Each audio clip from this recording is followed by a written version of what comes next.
السلام علیکم ورحمۃ اللہ وبرکاتہ۔ میں زبیر ہاشمی فرمان الہی کے ذریعے آپ سبھی ناظرین کو خوش آمدید کہتا ہوں۔ ناظرین، پچھلے ایپیسوڈ میں ہم نے سورۃ الحدید کی ابتدائی 13 آیتوں کی تلاوت اور اس کے ترجمے کو سنا۔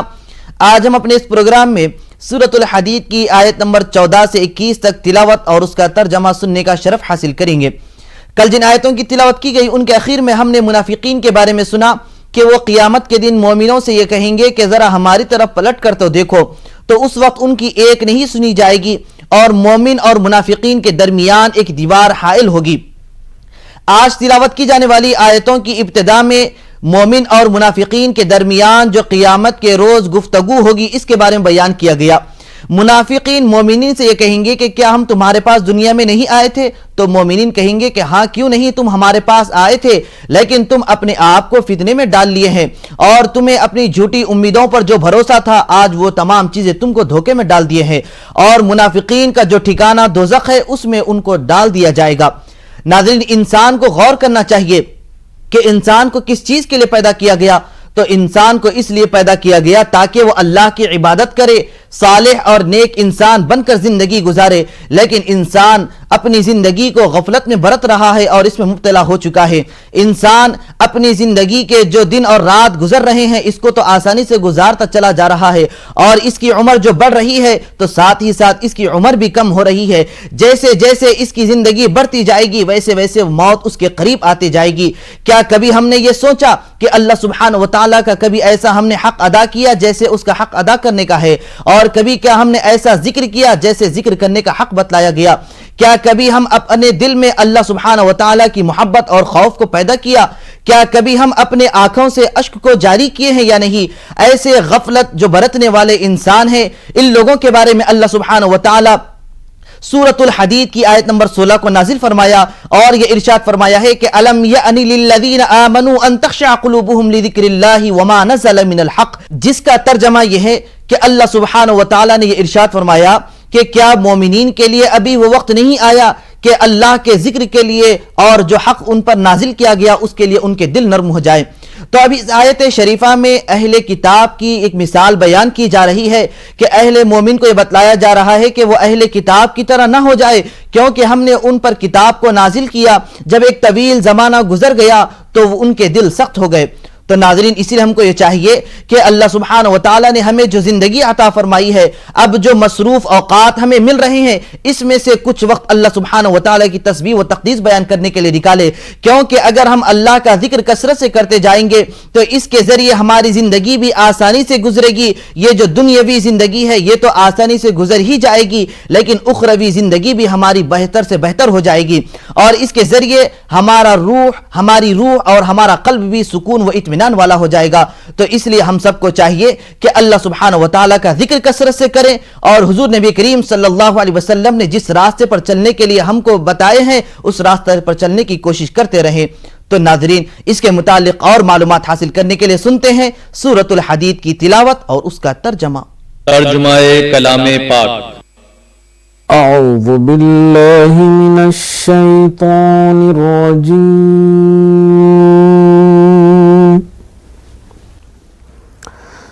بسم اللہ الرحمن الرحیم۔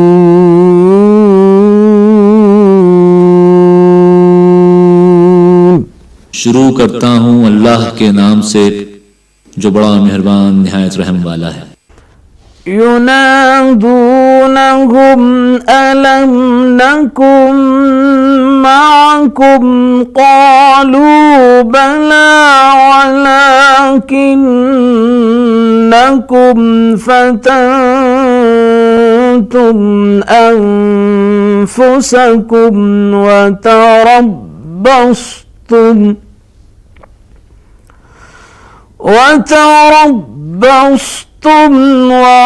ورتبتم وغرتكم الأماني حتى جاء أمر الله وغركم بالله الغرور۔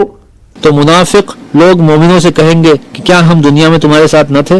वो कहेंगे क्यों नहीं थे, लेकिन तुमने खुद अपने तई बला में डाला और हमारे हक में हवादिस के मुंतजिर रहे और इस्लाम में शक किया और बेहुदा आरजुओं ने तुमको धोखा दिया, यहाँ तक कि खुदा का हुक्म आ पहुंचा और अल्लाह के बारे में तुमको शैतान दगाबाज दगा देता रहा। فَالْيَوْمَ لَا يُؤْخَذُ مِنْكُمْ فِدْيَةٌ وَلَا مِنَ الَّذِينَ كَفَرُوا مَأْوَاكُمُ النَّارُ هِيَ مَوْلَاكُمْ وَبِئْسَ الْمَصِيرُ।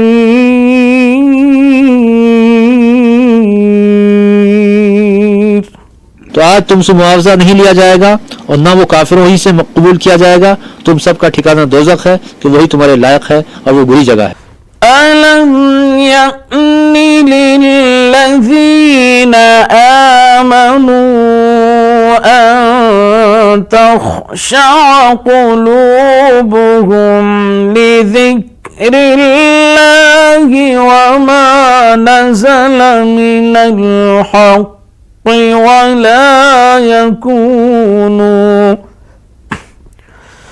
ولا يكونوا كالذين أوتوا الكتاب من قبل فطال عليهم الأمد فقست قلوبهم وكثير منهم فاسقون। क्या अभी तक मोमिनों के लिए इसका वक्त नहीं आया कि अल्लाह की याद करने के वक्त और कुरान जो खुदा बरहक की तरफ से नाजिल हुआ है उसके सुनने के वक्त उनके दिल नरम हो जाएं और वो उन लोगों की तरह न हो जाएं जिनको उनसे पहले किताबें दी गई थीं, फिर उन पर ज़माने तवील गुजर गया तो उनके दिल सख्त हो गए और उनमें से अक्सर नाफरमान हैं। اعلموا أن الله يحيي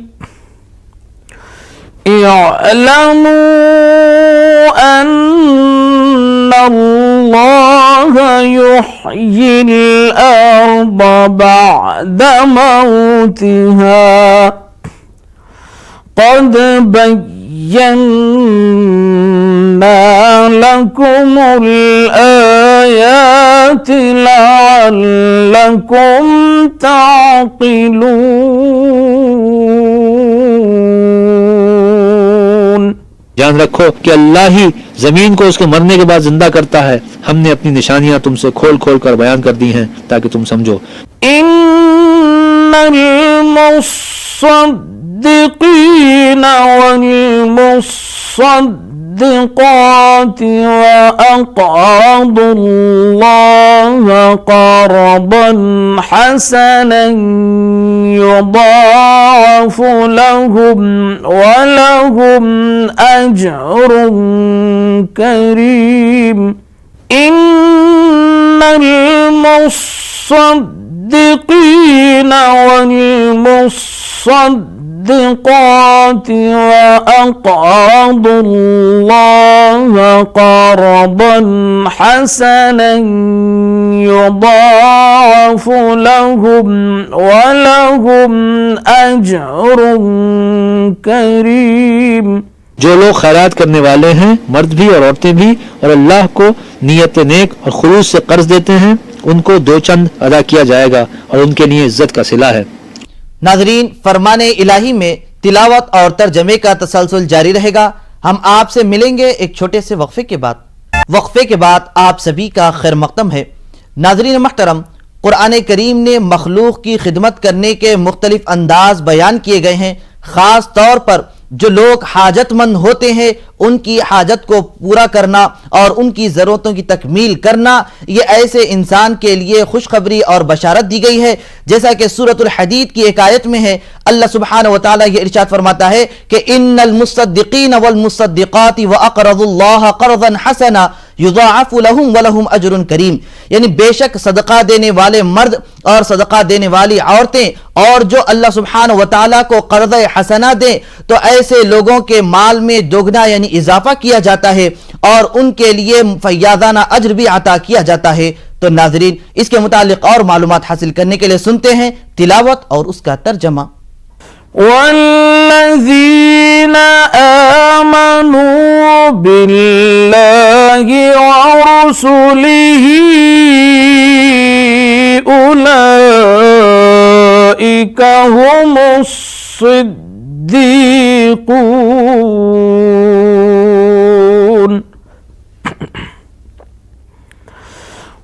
वश्शुहदाउ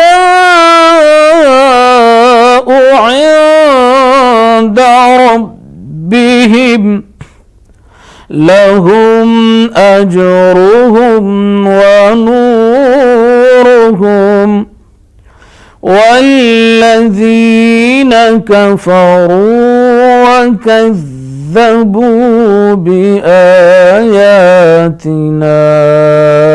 उलाइका अस्हाबुल जहीम।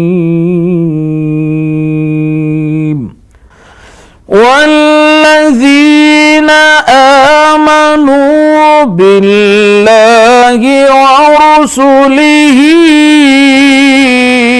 उलाइका हुमुस सिद्दीक़ून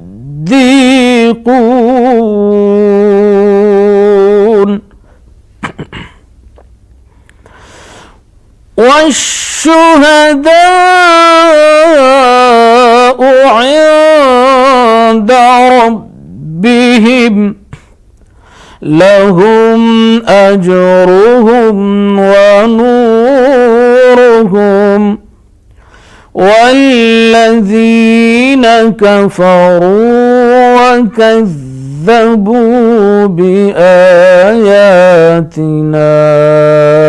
उलाइका अस्हाबुल जहीम।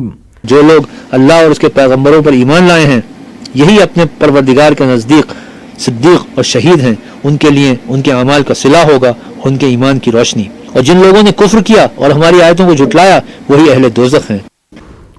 इअलमू अन्नमल हयातुद दुनिया लइबुन व लहवुन व ज़ीनह وزينة وتفاخر بينكم وتكاثر في الأموال والأولاد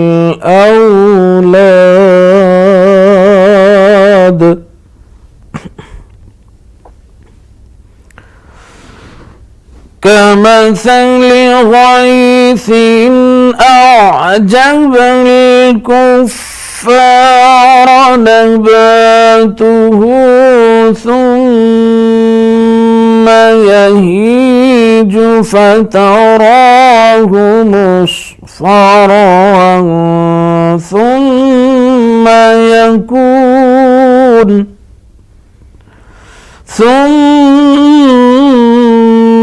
يكون حطاما اعلموا أنما الحياة الدنيا لعب ولهو وزينة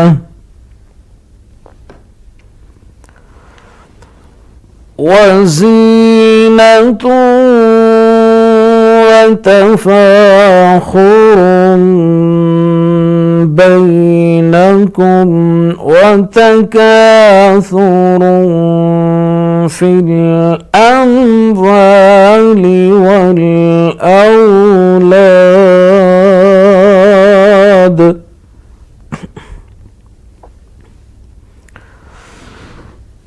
كمثل غيث أعجب الكفار نباته ثم يهيج فتراه مصفرا ثم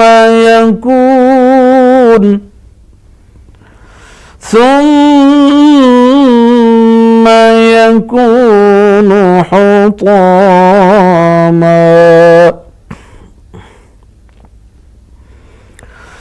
وفي الآخرة عذاب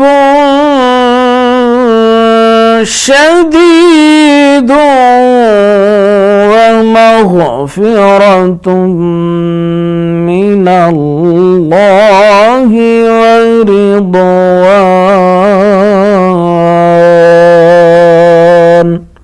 وما الحياة الدنيا إلا متاع الغرور.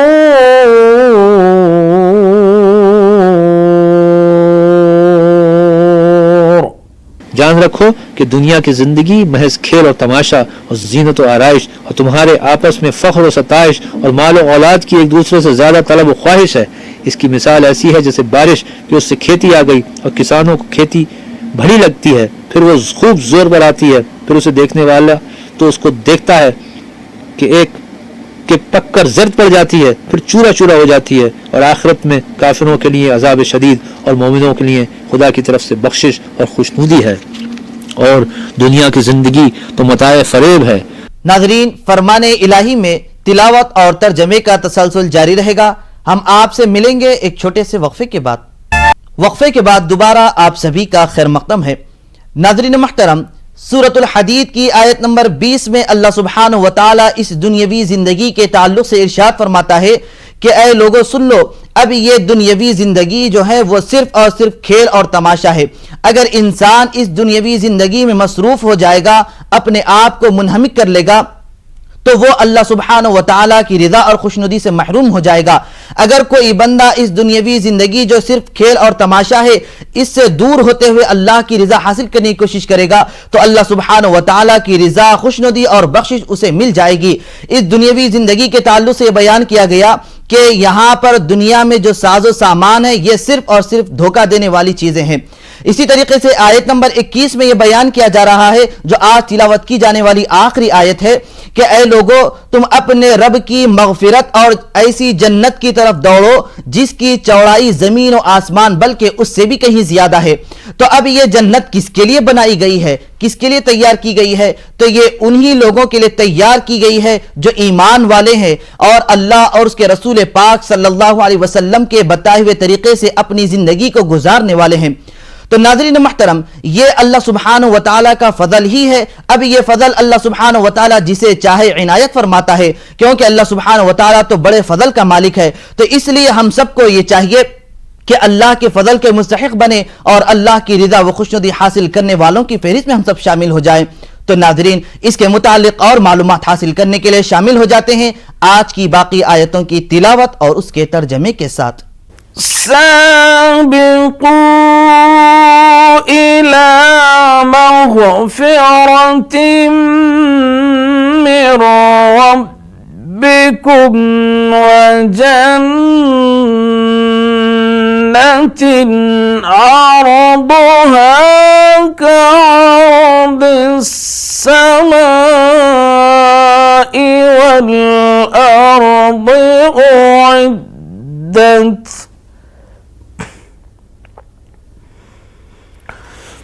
أعدت للذين آمنوا بالله ورسله. سابقوا إلى مغفرة من ربكم وجنة جنة عرضها كعرض السماء والأرض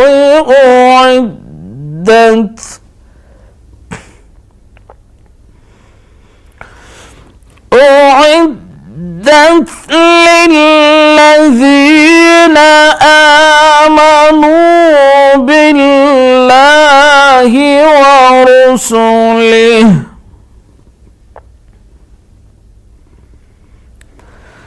ذلك فضل الله يؤتيه من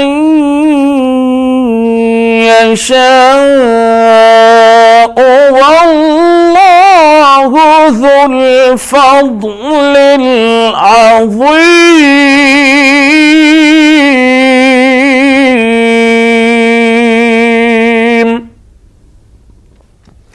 صدق الله العظيم। बंदो, अपने परवरदिगार की बख्शिश की तरफ और जन्नत की तरफ जिसका अर्ज आसमान और ज़मीन के अर्ज का सा है और जो उन लोगों के लिए तैयार की गई है जो अल्लाह पर और उसके पैगम्बरों पर ईमान लाए हैं, लपको, ये अल्लाह का फजल है जिसे चाहे अता फरमाए और अल्लाह बड़े फजल का मालिक है। अल्लाह अज़्ज़ व जल से दुआ है कि वो हम सबको अपनी बारगाह में रुजू होने और गुनाहों की मग़फ़िरत तलब करने की तौफीक नसीब फरमाए। इंशाअल्लाह कल हम दोबारा इसी वक्त सूरतुल हदीद और सूरतुल मुजादिला की तिलावत और तर्जमे के साथ हाजिर खिदमत रहेंगे। तब तक के लिए आप हमें और हमारी पूरी टीम को दीजिए इजाज़त। वस्सलामु अलैकुम व रहमतुल्लाहि व बरकातुहू।